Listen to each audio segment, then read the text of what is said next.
بسم الله الرحمن الرحيم الحمد لله رب العالمين والصلاة والسلام على أشرف الأنبياء والمرسلين سيدنا محمد وعلى آله وصحبه أجمعين. Alhamdulillah, we begin by praising Allah subhanahu wa ta'ala for this opportunity for us to continue in our lessons in Adab Suluk al-Murid and Muqaddimah hadramiyyah, and we pray that Allah subhanahu wa ta'ala bless us with the understanding and tawfiq and hidayah to practice what we have learned. And may Allah subhanahu wa ta'ala make us among those who are close to Him in dunya and akhirah. And may Allah bless us with husnul khatimah. Ameen. Ya Rabbal Alameen. So inshallah, we will straight away enter into where we are in Adab and Suluk al-Murid before we enter into Muqaddimah hadramiyyah. So in our last lesson, we are speaking about the meaning of La ilaha illallah.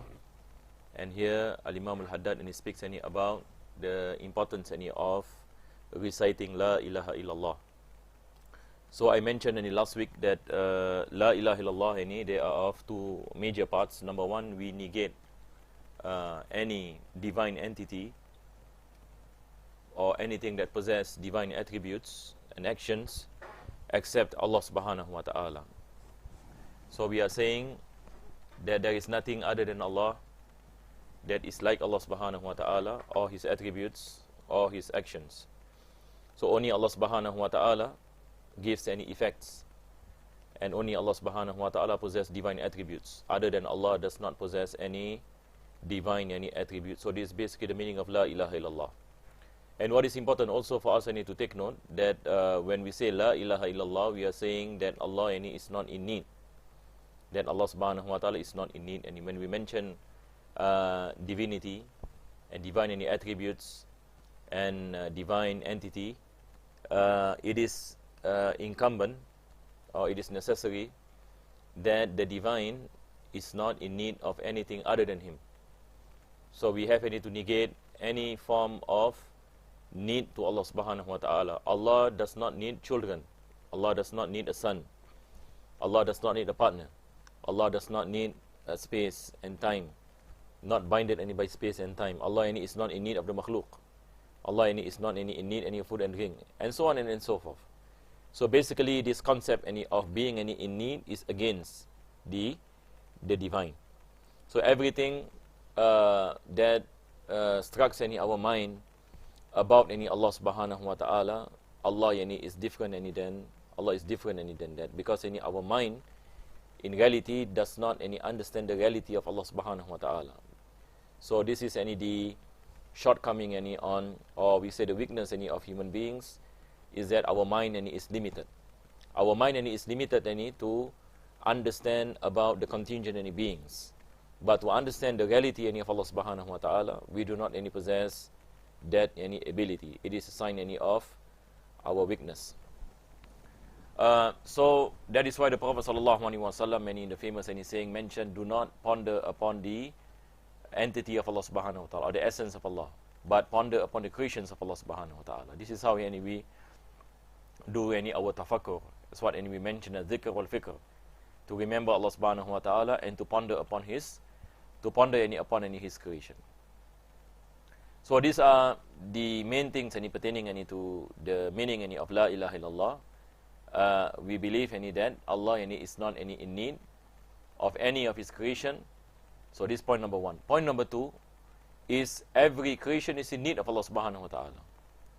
So Allah is not in need of other than Him, but other than Him is in need of Him. And nothing can sustain except by Allah. Nothing can exist except by Allah, and nothing can function except by Allah subhanahu wa ta'ala. So when we say La ilaha illallah, only Allah subhanahu wa ta'ala is the one who possesses the divine attributes. Other than Allah are in need of Allah subhanahu wa ta'ala. So this is the kind of ponderance when we recite La ilaha illallah. May Allah subhanahu wa ta'ala bless us with these benefits. So he mentioned, he whose delight is in testing some of the seekers of the path, and who wants some of its realities to become revealed to him, let him intend on invoking Allah, the exalted, with a heart that is present. So when here is one of the adab in remembrance of Allah subhanahu wa ta'ala, is to ponder upon the meaning of the invocations. to be any at the state any of presence with Allah subhanahu wa ta'ala. Yani to remember Allah subhanahu wa ta'ala, yani with presence. Yani our mind is in a state anywhere we remember yani Allah, and we are mindful about the meanings of what we are reciting. So when we recite La ilaha illallah, we are mindful any about the meaning of La ilaha illallah. That's what we mentioned earlier. When we make any salawat any upon the Prophet sallallahu alaihi wasallam, likewise any we ponder any upon the meaning.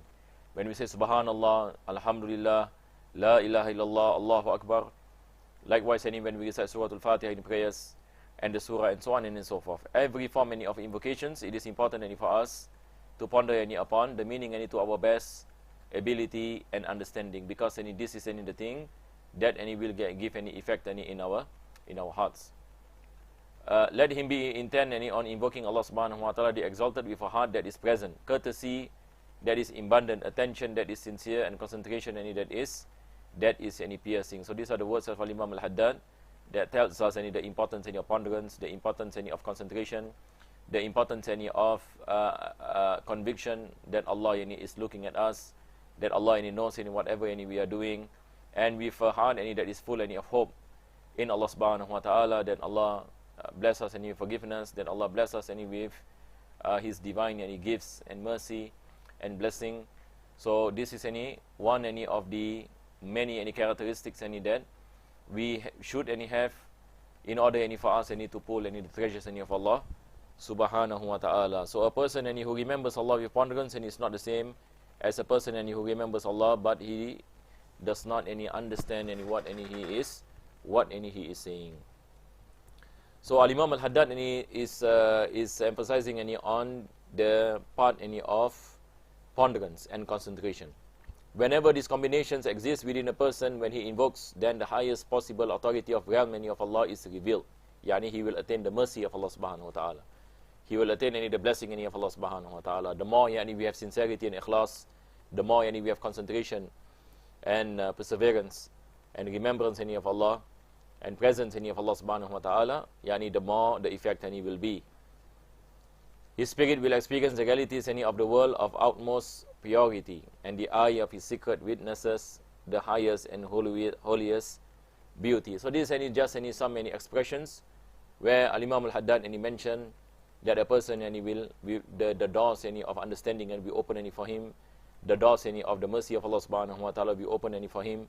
Then he is able to taste the sweetness of his remembrance, the sweetness of his iman, and he is able to witness the greatness of Allah subhanahu wa ta'ala manifested in the creations, that he will be more God conscious, that will be more in his remembrance of Allah subhanahu wa ta'ala. May Allah bless us, inshallah, all of us with tawfiq and hidayah, and may Allah subhanahu wa ta'ala bless us with his constant remembrance. And then he mentioned discipline the self to reflection. So he said, O dear seeker, you should embrace reflection in abundance. It is of three kinds. Then he goes to speak about the meaning of al-fikr, and how what are the categories of doing tafakkur, and how we do tafakkur. I think inshallah because of time we will postpone to next week. Now inshallah we will enter into Muqaddimah hadramiyyah, and as time is limited that we have. May Allah subhanahu wa ta'ala bless us with tawfiq and hidayah. Ameen ya Rabbal Alameen.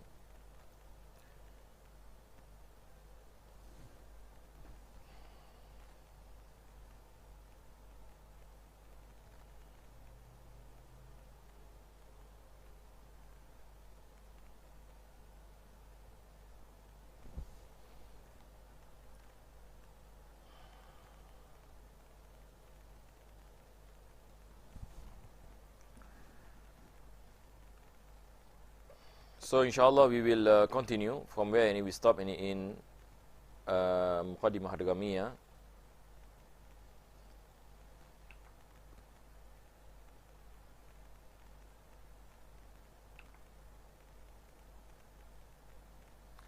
So in our last lesson, we were at the part where the author speaks about the prohibited timings to perform the recommended prayers. We mentioned part of it, the prohibited timings where it is not permissible, prohibited, and basically in books and of fiqh, and it is mentioned it's makruh, but makruh here means makruh li tahrim. So maybe I explain this first, so that we do not become confused when we read any books. It is makruh, yani to perform prayers at the timings where it is prohibited. But this form of makruh is makruh li tahrim. There is a difference between makruh tanzih and makruh tahrim.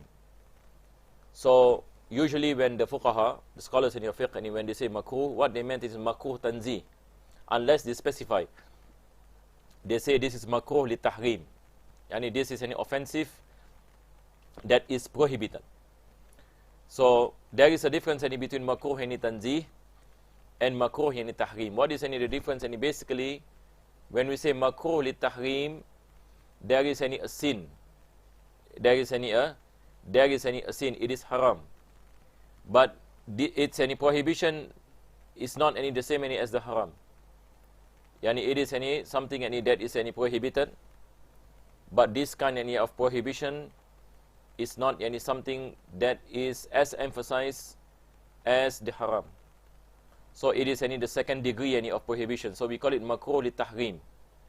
When we say makruh li tanzih, there is no sin, but it is something that is disliked by Allah subhanahu wa ta'ala.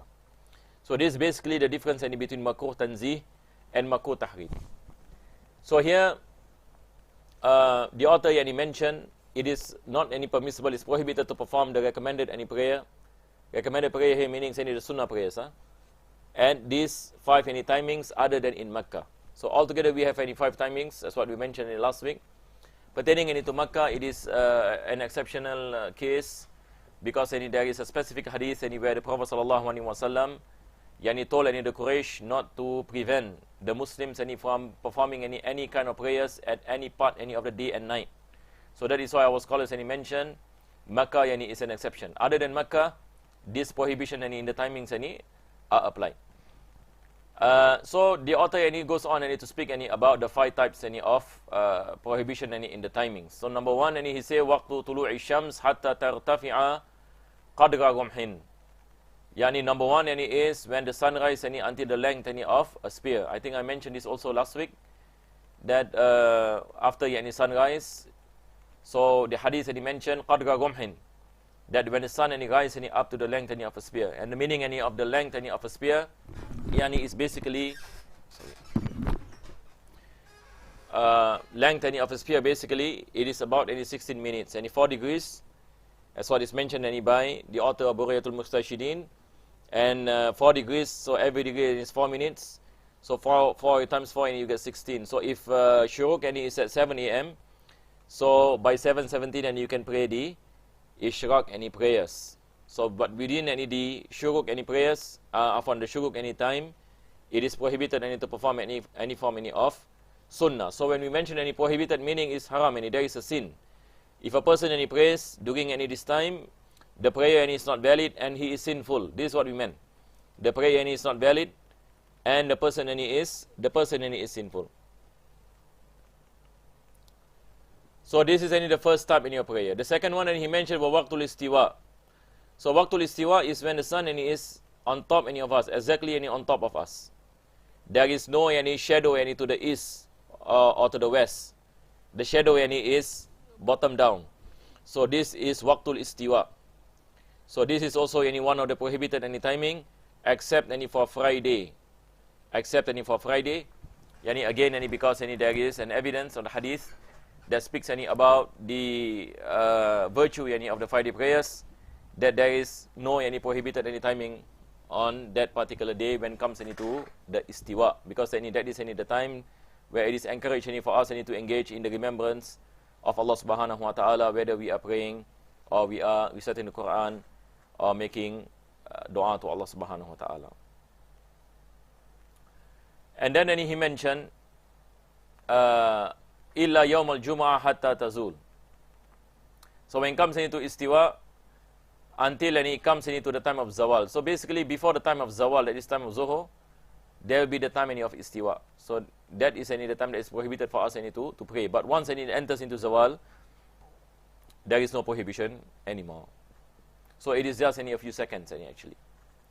Wa waqtul isfirar hatta tarub, and when the sky is yellowish and it's slightly before sunset, about 10 minutes before sunset, this is the time when the sky becomes yellowish until the sun set. So it is not permissible for us to perform any sunnah prayers at this particular time. So it is about 5 to 10 minutes before sunset.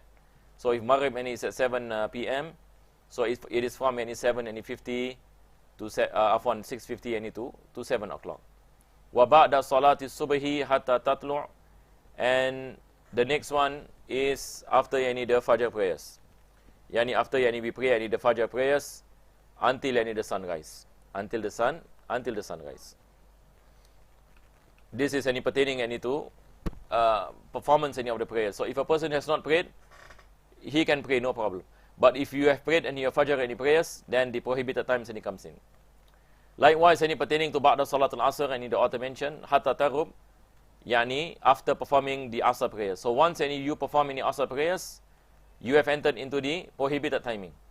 But as long as you have not performed the Asr prayers, you have not entered into the prohibited timing. So basically, the last two, what you call it, pertaining to performance of the Fajr prayers and performance of the Asr prayers, this is related to the performance of prayers. Whereas the first three, speaks about the timing itself. So number one, we have the Ishraq, the Shuruq. Number two, we have the Istiwa. And then number three, we have the Isfirar, the timing before sunset. So these are the three timings that are prohibited for us to perform the Sunnah prayers. So this is basically the five timings that is haram for us to perform the Sunnah prayers. But of course, in the Madhab al-Imam Shafi'i, what is not permissible is Sunnah prayers whose reason comes after prayers. Sunnah prayers where the reason for praying comes after. It is after the prayers. For example, if a person wants to pray the Hajat prayers, then it is not permissible. Because why? Because the reason why we pray the Hajat prayers is to ask Allah subhanahu wa ta'ala for Hajjah, and that is after prayers. So this is one of the example is the reason of a prayer that comes after prayers. So we have any reason of the prayer that comes before. For example, Tahiyyatul Masjid, you have to enter the masjid, then you perform your prayers. So the reason comes before prayers. The reason comes before prayers. So in our Madhab Imam Shafi'i, for prayers whose reason comes before, you can pray, even in the haram time, even in the prohibited timings. But what is not permissible is if the reason comes after the prayer, after the prayer. So that is why when it comes to Tahiyyatul Masjid, if you go to the masjid, for example, and you are in the haram time, for example, you have prayed your Asr prayers at home, and then you go into the mosque, you want to pray your Maghrib prayers, but you came in early, for example, the Maghrib has not come. So you want to pray the Tahiyyatul Masjid. It is permissible for you to pray Tahiyyatul Masjid. Why? Because Tahiyyatul Masjid, as what I mentioned, the prayer of the reason of the prayer comes before. So this is the thing that is important we have to understand. We have to differentiate between the reason that comes before and the reason that comes after. So what is not permissible is prayers whose reason comes after, not before. This is what the author mentioned. وَلَا يَحْرُمُ مَا لَهُ سَبَبٌ غَيْرُ مُتَأَخِرٍ عَنْهَا كَفَائِتَةٍ. So now the author is going to explain what basically I mentioned earlier, that there are certain exceptions. There are certain prayers that you can perform even in the haram time. Number one, he says, مَا لَهُ سَبَبٌ غَيْرُ مُتَأَخِرٍ عَنْهَا كَفَائِتَةٍ. The reason is before. Prayers whose reason is before, not after.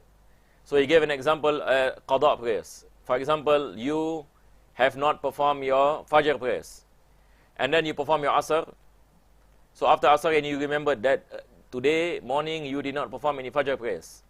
Can you perform any of the Fajr prayers qada'an after you perform any of the Asr prayers? Yes.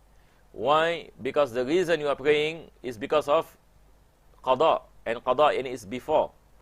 Correct? No? It's because that you have left not performing the Fajr prayers. Due to then, now you're performing any prayers. So the reason comes before or after? Before. So it is permissible. So this is what you call it, the first example and he gave. And then he mentioned wakusuf. Wakusuf, yani pertaining any to the eclipse any prayers. For example, the eclipse prayer any occur at 5 p.m. and you have performed any asr any prayers. So now any it is any what you call it, a type any of prayer whose reason comes before. Yani in order for you to pray the eclipse prayer, the eclipse must take place. Correct, no? So it is because of the eclipse you are praying. So the eclipse and it comes before. Likewise, and he mentioned was sunnati wudu. And when you take wudu, then sunnah for you to pray. So you pray because of wudu. So which one comes first? Any wudu comes first. Then your prayers. So it is permissible. Wa tahiyatul masjid. This is what I mentioned earlier. Tahiyatul masjid. Only for me to repeat. Wa sajidati tilawah. Sajati tilawah. Yani for example, yani you are reading the surah sajdah, and you have prayed your asr prayers, and then after yani you get the sajdah, it is a sunnah for you to do the sujood. It is a sunnah for you to do the sujood, even though you are in the haram time. Even though you are in the haram time. Anyway, because any the reason any comes before. You read the verse first, then you do the sujood. Not any you sujood and get the verse. So the reason comes. The reason any comes before. Likewise, any sujood shukr. Sujood any shukr, any when a person any receive ni'mah, unbelievably, where the blessing any comes any immediate, where he is not any expecting any, for example, for 10 years, the wife any has not been pregnant, but suddenly any she is pregnant, for example, like a miracle. Then it's sunnah any for them any to perform the sujood shukr any as a sign of shukr to Allah subhanahu wa ta'ala. Or a person any is safe any from a tragic accident.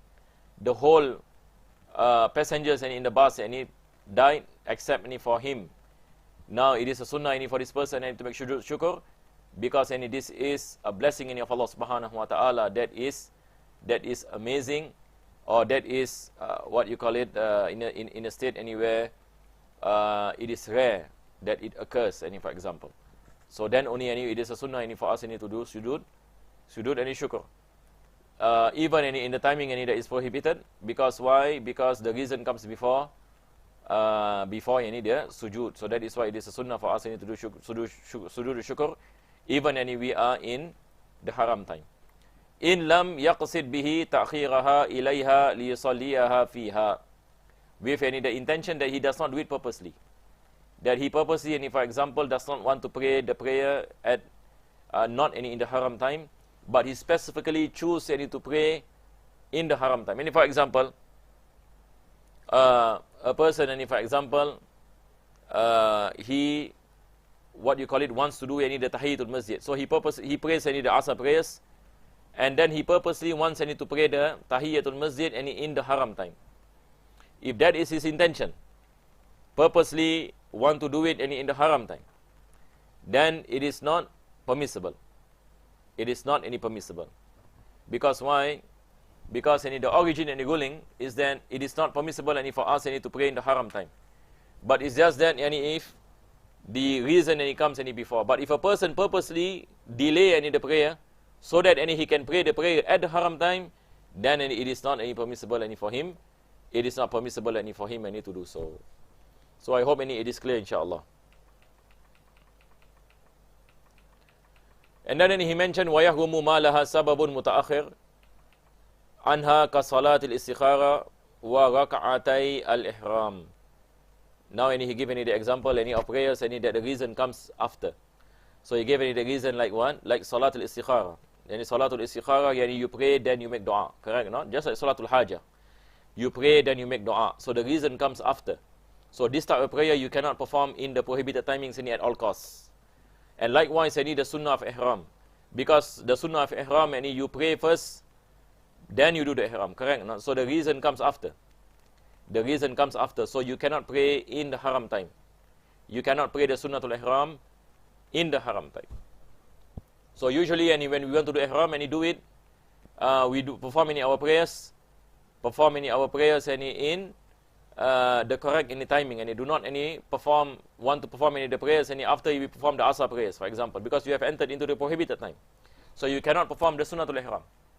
Maybe there are people might not know this or overlook. So this is the thing that we have to be careful, because it is sinful. So before we enter ihram we have committed a sin, this is the thing that we do not want, to do. So after the author speaks about the timings and the prohibited timings, he goes on to speak about the adhan. So he said, faslun yustahabbul adhan wal iqamatu lil maktubati in lam yasilha bifa'itatin. So he said it is a sunnah, mustahab. Mustahab here meaning sunnah. To do the adhan and iqamah, for the maktubah. Maktubah here refers to the 5 times obligatory prayers. The Fajr prayers, Zohar prayers, Asr prayers, Maghrib prayers, Isha prayers. So it is a sunnah for us to do adhan and iqamah, even though we are praying alone. Not necessary that we are praying in jama'ah. If you are at home alone, for example, before you pray your Zohar prayers, for example, do adhan and do your iqamah. But it is not necessary that you raise your voice if there is nobody in the house. So you just raise your voice for you to hear. And this is important, especially in our houses. In our houses, always make it a habit to do adhan for every waqt. For every waqt. And we have to teach our children how to do adhan. Muslim houses must do adhan. So do not just pray just Allahu Akbar and no adhan, no iqamah. We should not perform our prayers like that. So we have to give importance on adhan and iqamah, especially today. Our houses a lot of people are complaining there's jinn, or there is all these things inside in the house, and there's a lot of arguments and all these things. Is bringing adhan and iqamah to the house is barakah. So that is why we have to make sure that if there are people in the house, that we do adhan and iqamah. We do adhan and iqamah for every waqt, for every prayer timing, inshaAllah ta'ala. And this is a sunnah. Then he mentioned, in lam yasilha bifa'itatin. Unless if a person for example does the 5 times daily prayer and then he wants to do the qada. So one adhan is enough. One adhan is enough. لِرَجُلِ وَلَا مُنْفَرِدًا وَلَوْ سَمِعَ الْأَذَانِ. Even he is a person, munfarid, one person. That's what I mentioned earlier. And even he has heard adhan. For example, you are on your way back to your house, you have heard the adhan from the masjid. And then when you are in your house, you are praying alone because you don't have time to go to the mosque, for example, the prayer finished already. And then you want to pray your Zohar prayers, for example, at 3 p.m. But earlier you have heard the adhan. It is still a sunnah for you to do adhan again. It is still a sunnah, to do the adhan again, when you are praying by your own. Wali jama'atin saniyah. And likewise, when a person is doing the second congregation. The second congregation. For example, a person has prayed in a in a particular place, for example. And he has prayed his Zuhur prayers, for example. And then he goes into his workplace, and then he finds that there is a jama'ah who's going to pray Zuhur. It is a sunnah for him to pray again. So this second prayer is a sunnah for him. Or it is still a sunnah for them to do the adhan. And likewise pertaining to the qada prayers, the fa'ita, or the i'ada prayers. That if you are praying qada, it is a sunnah for you to do the to do the adhan. And then he mentioned, فَإِنِ اجْتَمَعَ فَوَائِتُ أَوْ جَمْعَ تَقْدِيمًا أَوْ تَأْخِيرًا أَذَّنَ لِلْأُولَى وَحْدَهَا.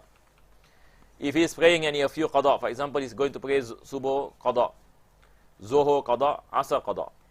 So he only does one adhan. He only does one adhan. Likewise, when a person does the Jama' Taqdeem and Jama' Ta'khir, when he is traveling, so he only does one adhan, but he is praying 2 prayers, correct? No? You are praying Zuhur and Asr, whether you are praying Taqdeem or Ta'khir, whether you are bringing the prayers to the first timing or the second timing, it is a sunnah for you to only do 1 adhan, but 2 iqamah. 1 adhan, 2 iqamah. Wa yustahabbul iqamatu wahdaha lil mar'ah. Pertaining to woman, it is only a sunnah for them to do iqamah and not the adhan. Not the adhan. So for women, they only do iqamah to such that their voice cannot be heard by the ajnabi, the male of non-mahram. Wa an yuqala fi salatil masnuna jama'atan ghayr al-janazati as-salatu jami'ah. Pertaining to the sunnah prayers, like in prayers, for example, Idul Fitri, Idul Adha. So we do not have adhan for Idul Fitri prayers, Idul Adha prayers, but we say as-salatul jami'ah. Usually we say Salatul Idul Fitri jami'atan rahimakumullah. The prayer of Idul Fitri in congregation is going to be is commencing. May Allah have mercy upon all of you. So this is just like what you call al-i'lam, to inform many people that we are going to perform the Eid prayers, whether Idul Fitri or Idul Adha. So we say as-salatu jami'ah. Likewise, pertaining to Tarawih prayers, Salatu Tarawih jami'atan rahimakumullah. So we do not have any adhan for the sunnah prayers, but we have this as-salatul jami'ah. This what you call it, saying where the congregation is going to take place. Wa syartu sihatil adhan al-waqtu ila subhi. Ila subhan. And the condition of the validity of the adhan is that it must enter into the timing. For example, if you want to pray the Zohor prayers, you must make sure that the time of Zohor has come. Then you adhan. Asr prayers, likewise. Illa subh. The author mentioned except for Fajr, because during the time of the Prophet ﷺ, the Prophet instructed Bilal radiallahu an to do the adhan before Fajr. Before Fajr, doing Fajr Kadib. This is to alert the people that the time of prayer is coming. The time of Fajr is coming. Only for Fajr prayers.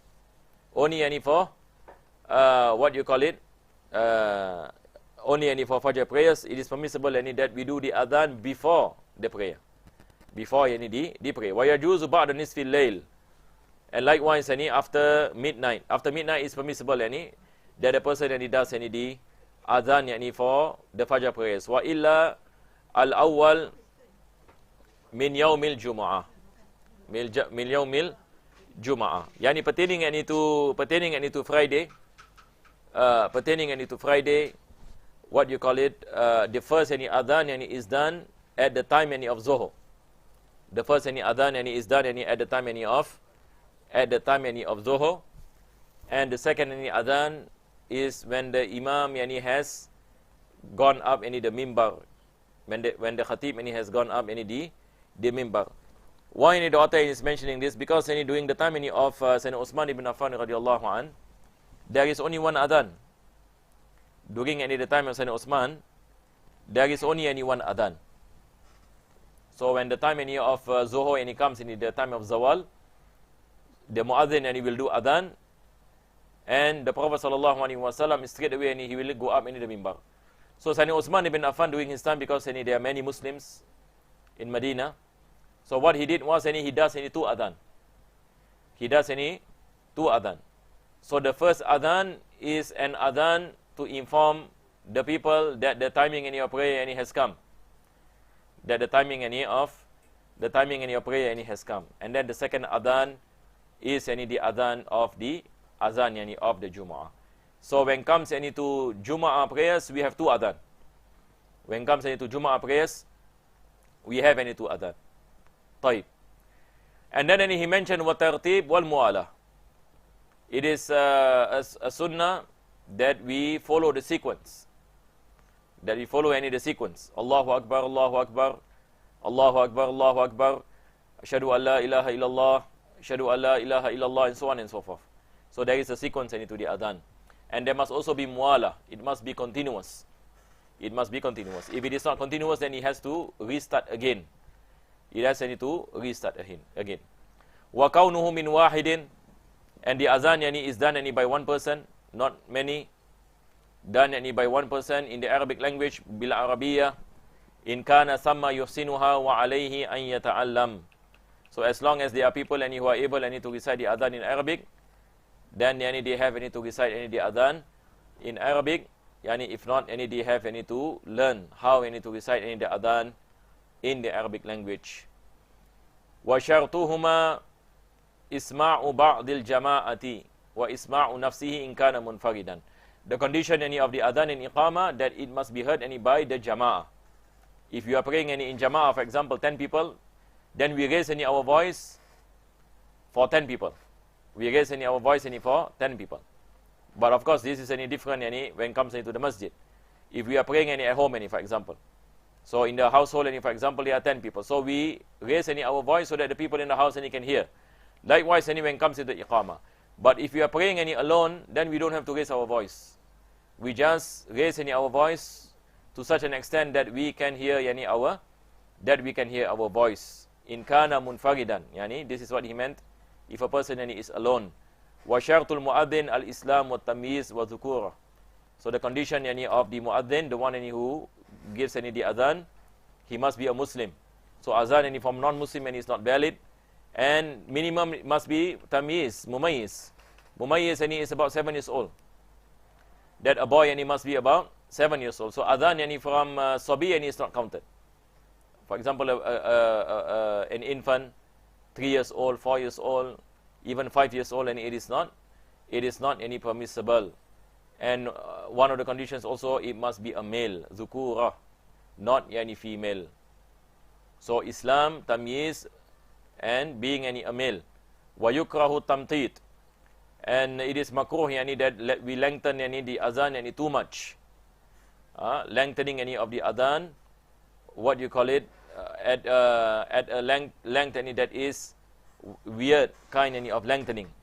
Like some people when they do adhan, the adhan with a very awkward form of lengthening. So all these things we have to avoid. We have to follow the rules of tajweed. Follow the rules of tajweed. Wal kalamul yasir fi, and this is makruh, to speak while doing the adhan. Wa tarku ijabatihi, and not answering the adhan is also makruh. So inshallah, I think we will stop here, because of time. Hopefully, we have covered what you call it much today. May Allah subhanahu wa ta'ala bless us with tawfiq and hidayah. Alhamdulillahi rabbil alameen. Allahumma salli wa sallim ala sayyidina Muhammad wa ala ali sayyidina Muhammad. ربنا آتنا في الدنيا حسنة وفي الآخرة حسنة وقنا عذاب النار. صلى الله على سيدنا محمد وعلى آله وصحبه وسلم. الحمد لله رب العالمين.